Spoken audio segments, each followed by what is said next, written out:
Good morning and welcome to South Church. Whether you come here filled with joy or with sadness, regardless of your religious background or absence of one, whomever you love, whatever brought you here today, you are welcome. My name is Anna Howard, and I'm a member of the team of worship associates who have the honor of working with our minister, Reverend Ellen Quadras, our director of Lifespan Ministries, Kirsten Hunter, and the rest of our wonderful staff, some of whom you see and some behind the scenes who work hard to bring you worship services each week. Kirsten Hunter is in the pulpit today, and she will share the story for all ages. In following that, the children will go to the RE classes downstairs. Please know that listening devices available at the rear of the sanctuary, and an usher can help you with that. We also have large print hymnals, and those are available in the rear as well. You are all invited to the coffee hour downstairs after the service, and we respectfully request that you silence your cell phones for the duration of the service. Now for some announcements.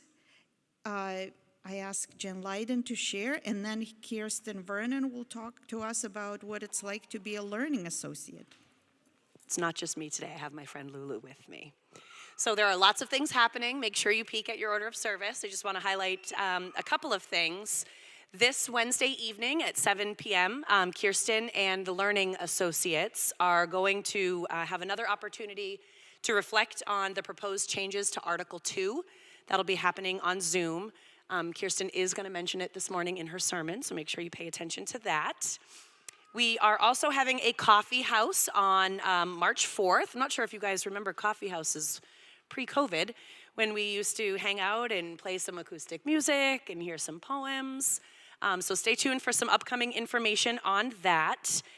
The associate programs are also open and accepting applications for all of our associate programs. You can connect with the shared ministry downstairs, and we are going to have a testimonial this morning. And now Lulu for a quick announcement. Good morning. My name is Lulu Richmond. Our family is going to Honduras to help at a children's home in Talanga. The children are there to be protected from violence in the region. As you will see in the order of service, we are collecting socks, underwear, school and art supplies, personal items, and monetary donations. There is a large red duffel bag in the back of the church to leave donations. We'll also be at coffee hour if you have questions. Thank you very much. And now, Kirsten from the Learning Associates is going to give a testament.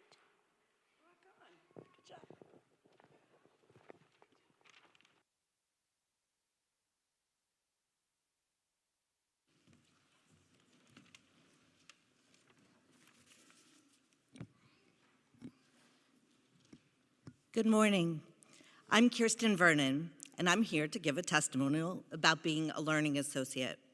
The Learning Associates are the most recent arrival to our associate programs, and our mission is to support the learning component of South Church's mission by both connecting folks to existing programs and opening doors to new ones. We strive to deepen Unitarian Universalist faith formation and relationships within and among the communities of our congregation.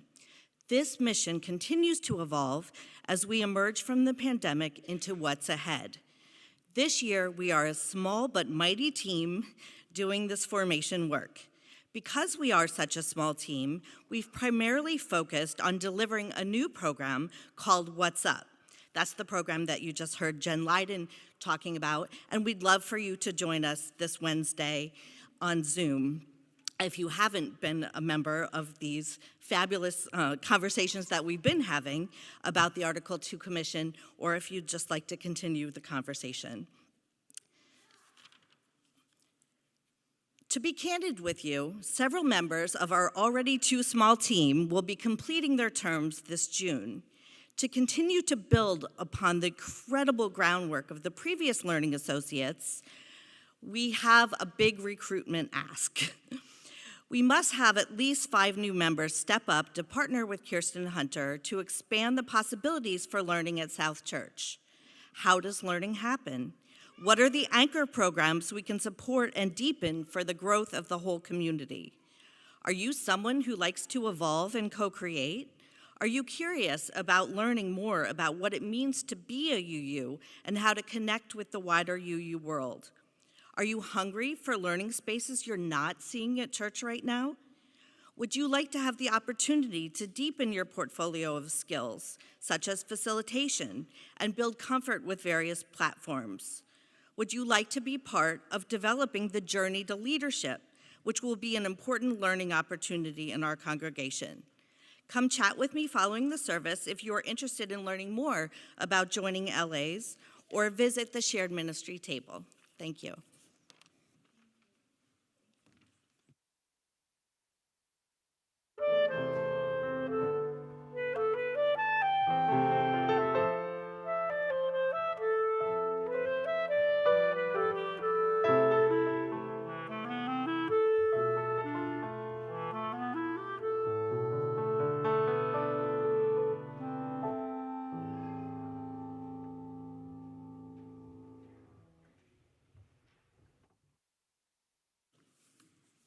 If you are watching us remotely, I invite you to light your own candle while Kirsten lights the chalice in the sanctuary. As she lights the chalice, we want to share these words inspired by a poem by Laurel Sheridan.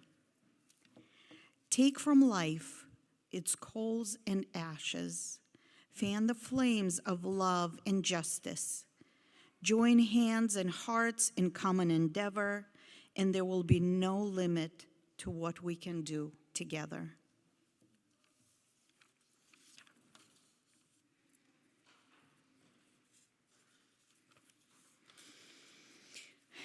Now please rise and join me in reading the mission statement that is in your order of service. At South Church, we nurture spiritual growth through worship, learning, and community.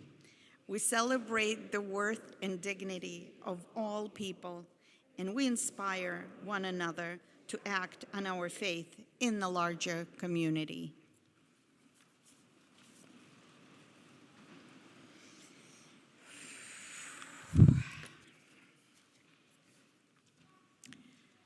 After my first marriage ended, and before I met Stephen, I had about 7 years of intense single motherhood, meaning I had custody of my daughter 6 days a week with no family support on this side of the ocean.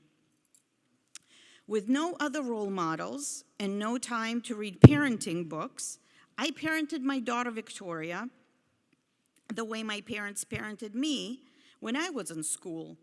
High expectations focused heavily on academic success and achievement. They were parented the same way. All 4 of my grandparents were college graduates. Both of my grandfathers had advanced degrees and reached high status positions in their fields in their time. As my parents, I worked a lot. By then, I was a corporate CPA working in a multinational corporation with strict quarterly financial reporting deadlines. I always missed her school vacations because it was my quarter close. Our evenings and weekends were busy with activities I signed Victoria up for to keep her well-rounded: dance, gymnastics, skating, tennis, Russian lessons. We were in the car a lot. Because Victoria's father and I were top students at our university, I expected her to be the same in elementary school. When she brought her home her first B, I had her tested for learning disabilities. I could not comprehend how my child could not ace the American public school system. The vision of her living in my basement at the age of 40 would haunt me if she brought home an occasional C. I tried every technique to foster the environment for achievement I knew from my parents. Pressuring, criticizing, shaming, comparing to others, yelling, and sighing with disappointment. When I saw that nothing I did was working, I decided to try therapy to help her get better.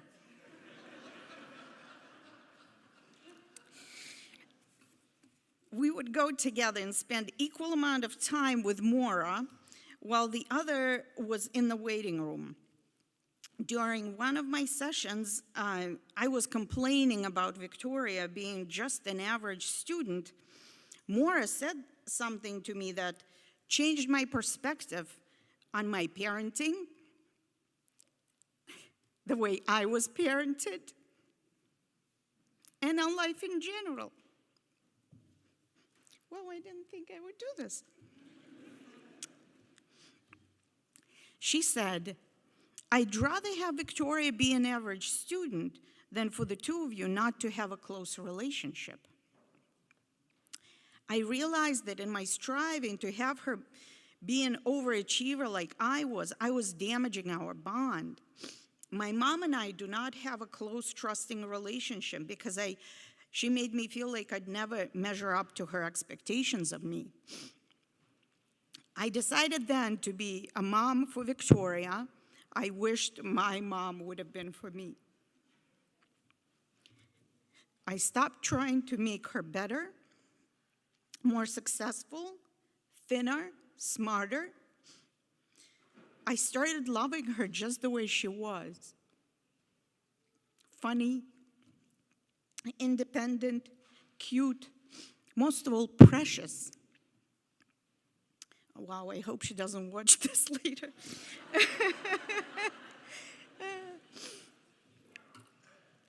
Guess what? Her grades didn't change. She remained an A/B student. But I stopped pulling my hair out, and tension in our house started dissipating. Our relationship started improving, and with Stephen's help, we survived the teenage years. Don't get me wrong, she has plenty of emotional baggage to fill a memoir later on. We get on each other's nerves sometimes too, but now at 23, she will tell you that I'm her #1 fan.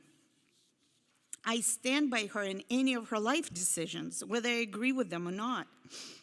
Focusing on loving instead of striving transformed my relationship with my daughter, my future husband, my future son, and most importantly, with myself. On that, please rise and sing with me.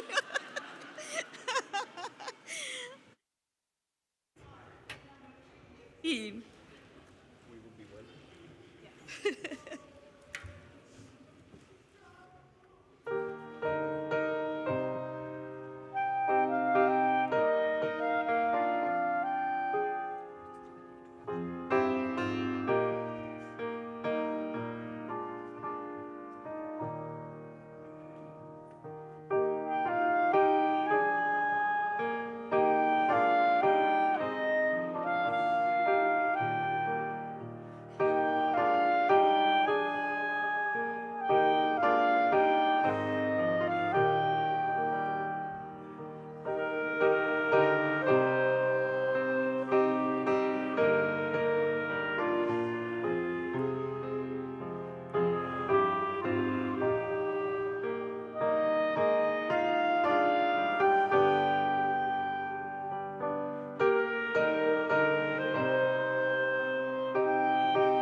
Okay. I wonder if there's anyone who would like to come hear a story from a little closer up. If there is, please feel free. I'm reading a story today that is actually a really special book I came across. It's written by one of my favorite poets. Her name is Aracelis Girmay, and the illustrator's name is Ariana Fields, and this book is titled, What Do You Know? And the narrator, or the lead character of this book, is love. There are really beautiful pictures in this book. What do you know? When love comes to the well and asks, "What do you know?" it says, "I know thirst. I know abundance. I know depth. I know darkness." I'll show you the pictures too. When love comes to the farmers and asks, "What do you know?" he says, "I know the colors of the earth's flat face." And she says, "I know the work and weather and the hands of the sun and the rain." When love comes to the honeybees and asks, "What do you know?" they say, "We know the bright heads of yarrow and hyssop and the ruffles of the horse mint flowers. And we know the hexagon and the color gold. We know the black bear's hunger for honey." When love comes to the historian and asks, "What do you know?" she says, "I know history speaks when we listen for the quietest stories among the stories." When love comes to the forest and asks, "What do you know?" it says, "I know the color green and the color brown and the billion creatures and creature sounds. I know the call of the monkey, the breath of the bear, the red of the ants, and the shade's dark gown. And I know the musk we make when the rain comes down." When love comes to the ash and asks, "What do you know?" the ash says, "I know the secrets between the volcano and the sky." It says, "I know wandering, and I know the language of fire." When love comes to the rock and asks, "What do you know?" the rock says, "I know the force of water and the force of the wind, and I know that change is possible even if it takes 1,000,000 years." When love comes to the goat and asks, "What do you know?" the goat says, "We know the face of the cliff, and we know the balance of our hooves on the jagged edges." And when love comes to the fruit bats and asks, "What do you know?" they say, "We know the sweet of the fruit and the heights of the trees. We know our way in the dark and the clicking of wings." When love comes to the seven sisters and asks, "What do you know?" they say, "We know the silence of outer space and the vastness of the deep dark night. We know the story of distance and the language of light." And when love comes to courage and asks, "What do you know?" courage says, "I know speaking even though I am afraid. And I know the daily work of keeping on." When love comes to the seafarer and asks, "What do you know?" she says, "I know the breath of the ocean and the eye of the whale. I know the strength of the muscles as they pull the rope. And I know that star, and that star.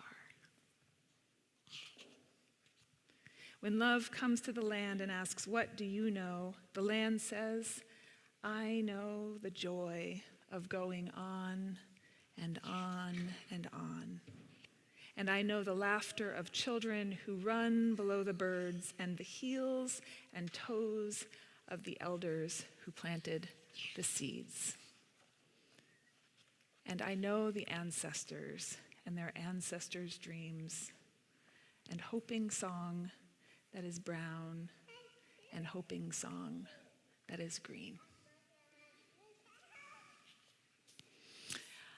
I love the idea of love as something that is curious and lives inside of us and is always asking everyone and everything to share what it knows. And I love the idea of living in a world where we see all of the things there are to learn from all of the people and places and things and spaces. And I really wonder, and I hope sometimes you will take a minute to tell me some of the answer to this question. I wonder what you know, and what you know, and what you know, and what each of the people in this room know. So let's try and share those things with one another. But right now, we're going to sing a song for anyone who wants to go downstairs.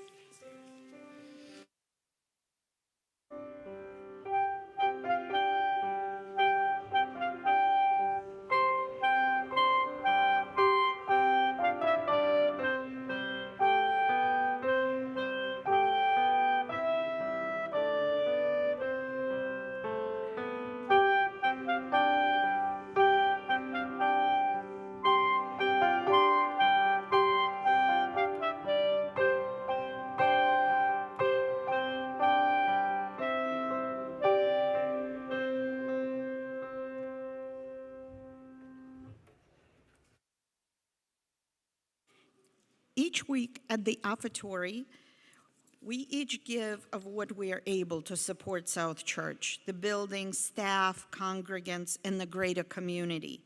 In an effort coordinated by the Social Justice Associates, each month we share that collection with a different nonprofit organization.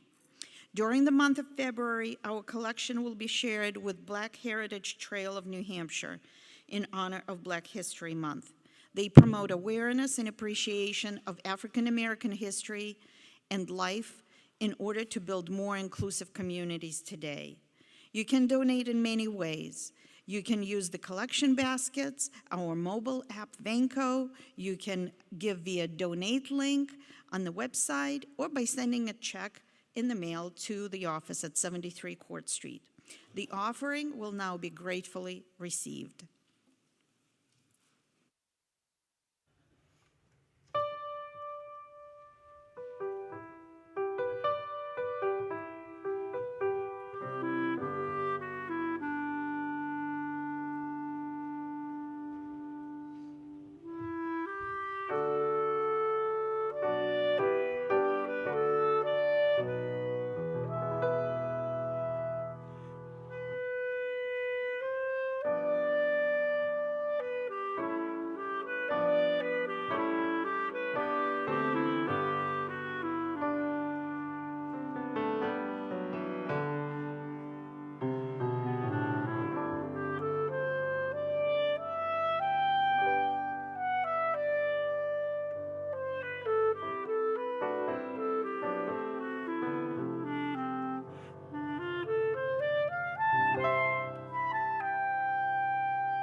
we give thanks for this precious day, for all gathered here and those far away, for this time we share with love and care. Oh, we give thanks for this precious day.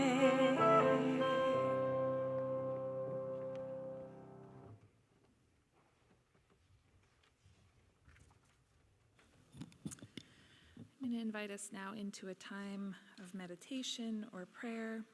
I have this short poem I came across recently, written by Junius Ward. It's titled Wellness Check. You can't? Can you hear me now? Oh, okay. How about I just move that a little closer to me? I'll just start that again. So as we move into this time of meditation or prayer, I have a short poem for you. It's written by Junius Ward, and it's titled Wellness Check. In any moment, on any given day, I can measure my wellness by this question. Is my attention on loving, or is my attention on who isn't loving me?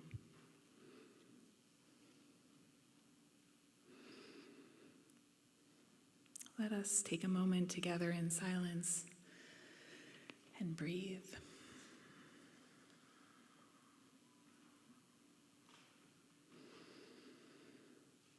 We live in a complicated world. Life can be heavy and hard. Life can be beautiful and bright. Life can be all of those things at once.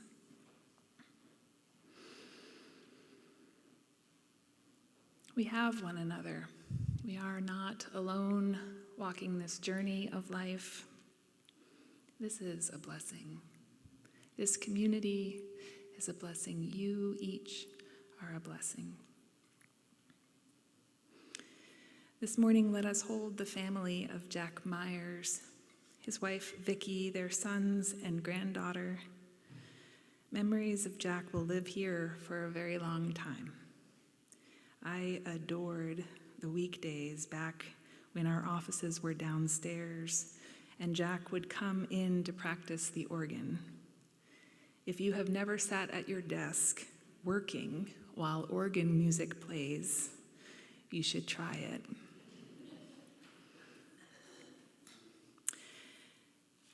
We have begun to establish a pretty regular practice of lighting candles of joys and concerns here, an opportunity for community prayer to share silently something on our hearts. And we will do that again now. If you are struggling and need someone to reach out to you, please consider filling out a pastoral care card from your pew. You can bring it forward with you as you light a candle. We are here. Speak up. Reach out. You're not alone. Anyone who wishes may come forward now and light a candle. May you all feel held and loved.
Okay, so can you hear me?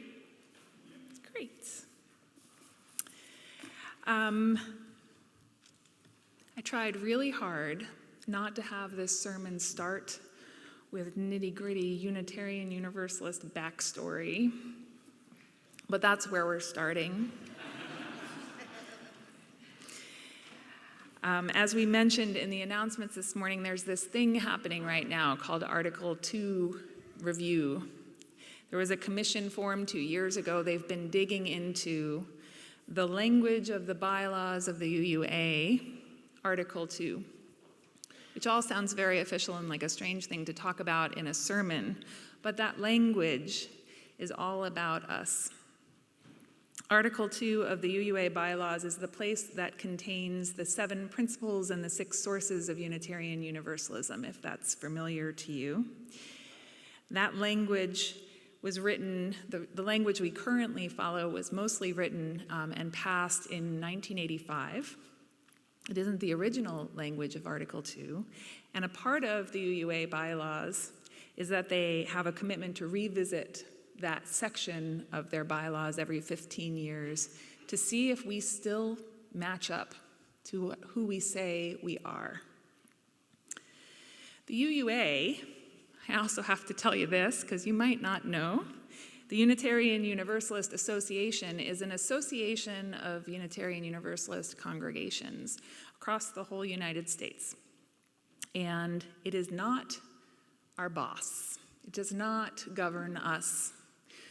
One of the things that's very unique about Unitarian Universalism is we have something called congregational polity, very spiritual term. The congregational polity means that each congregation governs itself, is self-governed, is governed by its members. That is unusual. That is not how most churches, most faith communities function. And there's gifts to that, but there's also risks to that. So the Unitarian Universalist Association of Congregations is meant to be the place where we all communicate with one another and figure out how we can learn from one another, how we can ask the question, what do you know, to one another across the country. And the bylaws of the UUA, this Article 2, is generally adopted by each of those congregations. The fact that they're looking at them right now means that they're looking at what we say are our shared values and commitments to one another. And that seems like an important thing to talk about.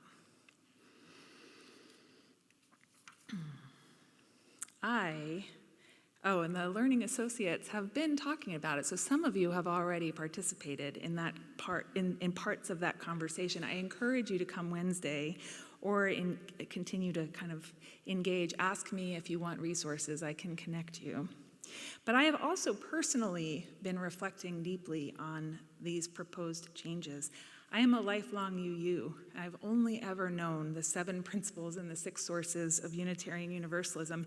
It is kind of weird to think about those changing, but also exciting, especially because I've been really involved in the conversation over the last 2 years, and I understand a lot of the thinking behind it. There is this part of the language that they are proposing that I have really particularly found interesting to consider. In section 2.2, the portion of this language that talks about our values and our covenant are these words. As Unitarian Universalists, we covenant congregation to congregation and through our association to support and assist one another in our ministries. We draw from the heritages of freedom, reason, hope, and courage, building on the foundation of love. Love is the power that holds us together and is the center of our shared values. We are accountable to one another for doing the work of living our shared values through the spiritual discipline of love. So love at the center, I see that. I get that. Anna's story put love at the center, and that matters. That is transformational. When you can find love and work from that point, good things happen. I like that we're putting love at the center.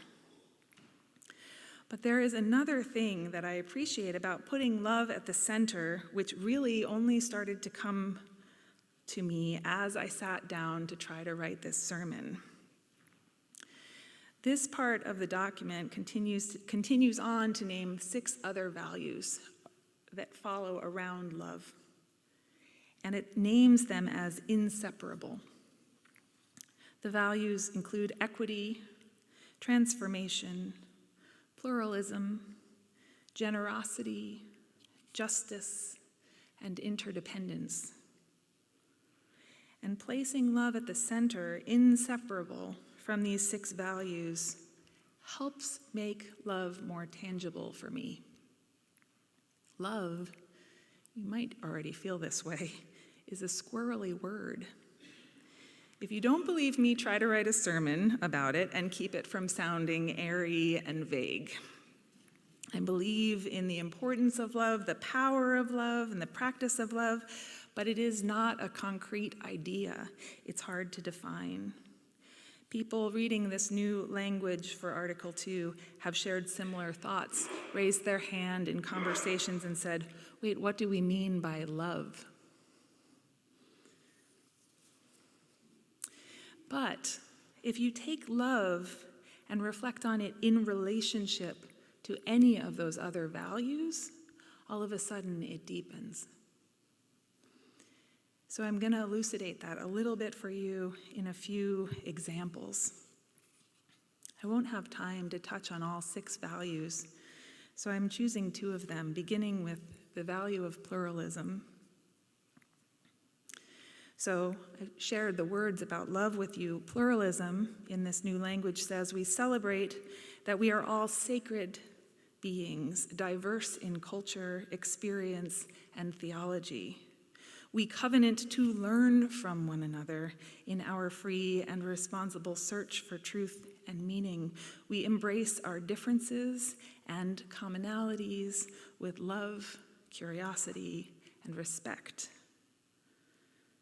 Celebrating pluralism sounds wonderful, but I know in practice it can be hard.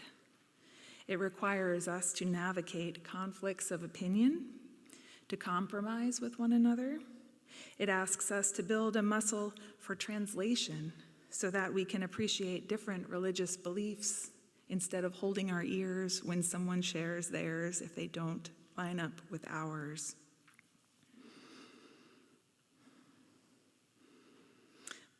Pluralism also requires us to recognize our own bias and assumptions so that all of us feel seen and included in our community.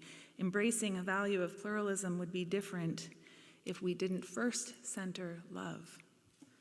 Articulating that relationship between those 2 things helps teach us how to live into these shared values. There is a story.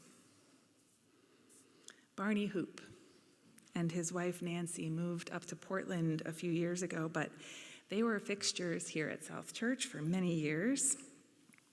I miss them. Barney's version of church on Sunday did not involve this room. In fact, before they moved, he was here at church almost every single week, but I can only remember seeing him up here twice in the 8 or so years that we shared this space. He and Nancy would arrive early, and Barney would head downstairs to the nursery. And that was where he would stay until it was time to mingle with a cup of coffee and then head home with his sweet wife. Sharing time with our youngest children was church for him. Barney would often read to those children. A whole lot of South Church kids spent their first years here, snuggled up in his lap, listening to him read. He shared with me a story about one such moment that happened about 10 years ago when one of those kids, Ben, the oldest of Reverend Lauren and Chris's children, came up to him and asked him to read a book. Barney agreed, of course. And as Ben crawled up in his lap, Barney noticed that it was a Golden Book Bible story. It is helpful to know that this was not a book that Barney would have chosen to read. He was not someone who looked for inspiration in Christian scripture. However, Barney is an incredibly kind, loving, and compassionate person, so he pulled Ben up on his lap, taking the book in hand, and began to read. As he read, though, he confessed to me, he kind of started changing some of the words.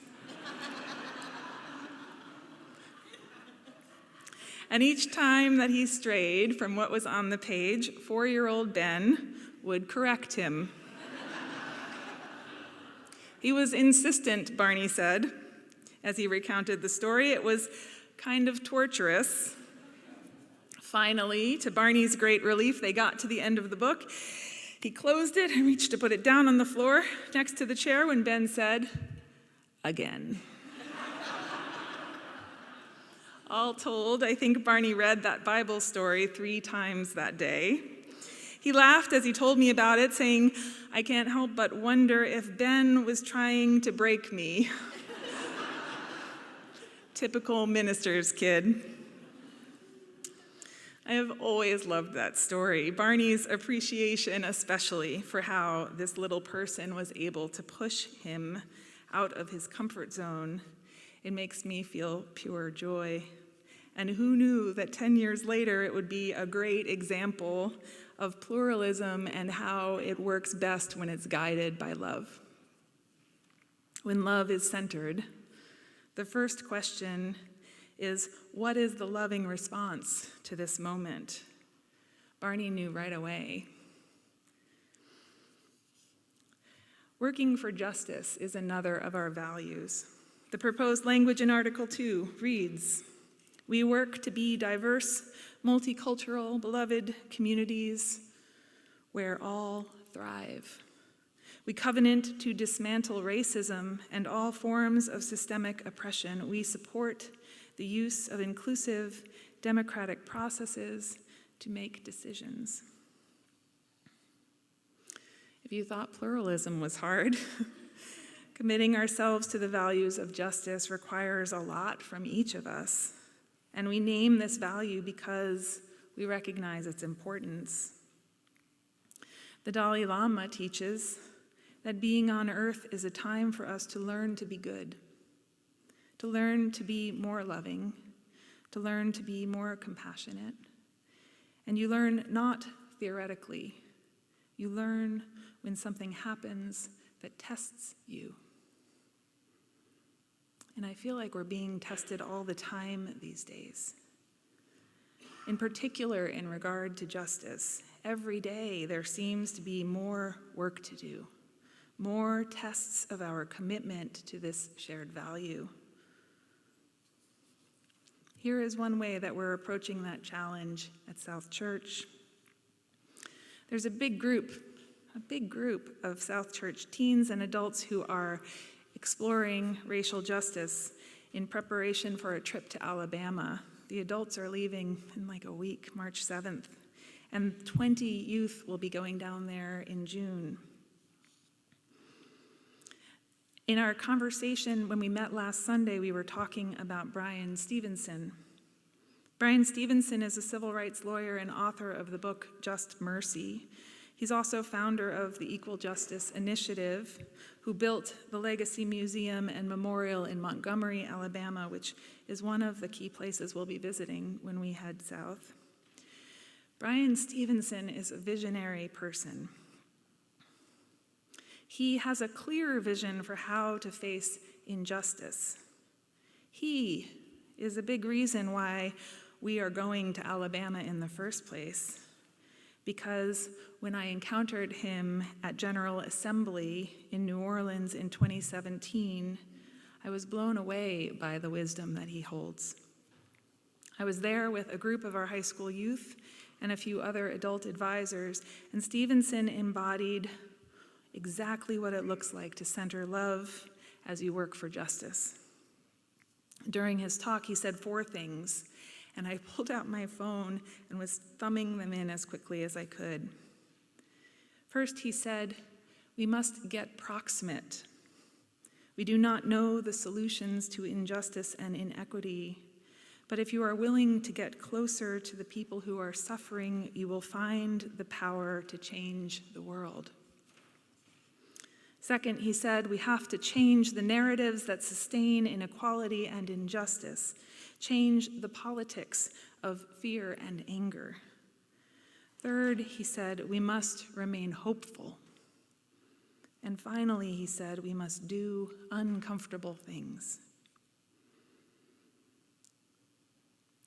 Imagine if the solutions we were working on to the justice issues in our country involved always the first step of getting proximate to the people who are suffering most. What would be different? That sounds to me like centering love in justice. In fact, I feel like doing that by itself accomplishes some of his following steps. I feel like getting proximate helps disintegrate fear politics. I do not know many examples of times when human beings were close to one another and that experience didn't build their compassion and care for one another. Proximity helps us understand each other. That's part of why, by design, our country has separated us in all kinds of physical and emotional ways. They don't want that proximity because proximity is the answer. It's the way forward. I hear him, Brian Stevenson, articulating a blueprint for how we might live into a commitment to this value, and again, love. Love at the center. Love first, and then the next step, and then the next. And it makes me wonder, what would happen if our congregations across this country engage in reflection about this question of who we are and recommit ourselves to really thinking deeply about what the practice of Unitarian Universalism is, what it asks us to do every day of our lives in tiny ways and big ways when we can. What would happen? How can this congregation get more proximate to some of the injustice that exists here in the Seacoast? How do we center love here? When do we find time to imagine what beloved community might look like? What we haven't yet created. It is inspiring to think about what might come as we engage and reflect on this work together. Who knew governance could be so spiritual? This is an opportunity, and I decided to grab it, to bring it here, to make it holy because it is. Because how we choose to live our lives is holy work. Because the decisions we make every day, because every single step, every single tiny choice is holy work. And I am so grateful to be doing it with you.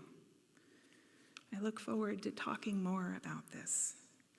I look forward to all of the love and the transformation that is yet to come.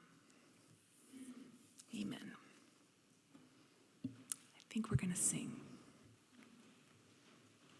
hymn number 1017.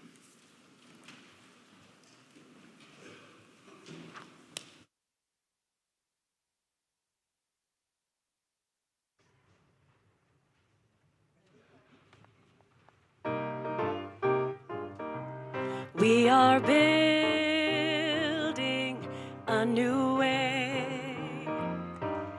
We are building a new way. We are building a new way, feeling stronger every day. We are building a new way. We are working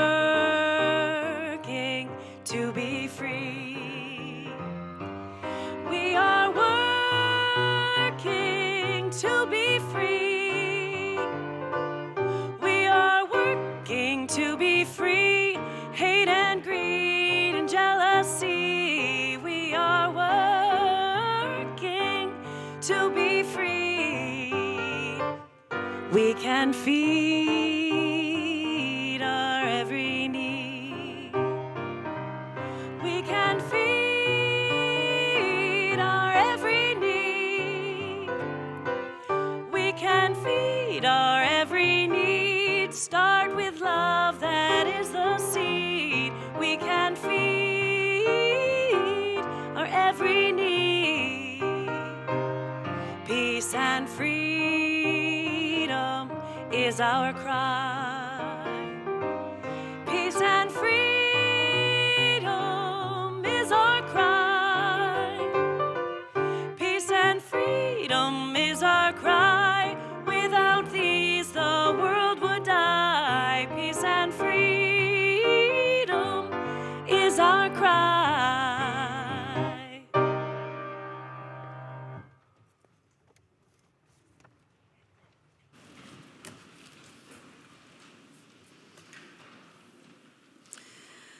By way of benediction, I'll share once again a line from the children's story we read this morning, written by Aracelis, Girmay. When love comes to courage and asks, "What do you know?" Courage says, "I know speaking, even though I am afraid, and I know the daily work of keeping on." May it be so.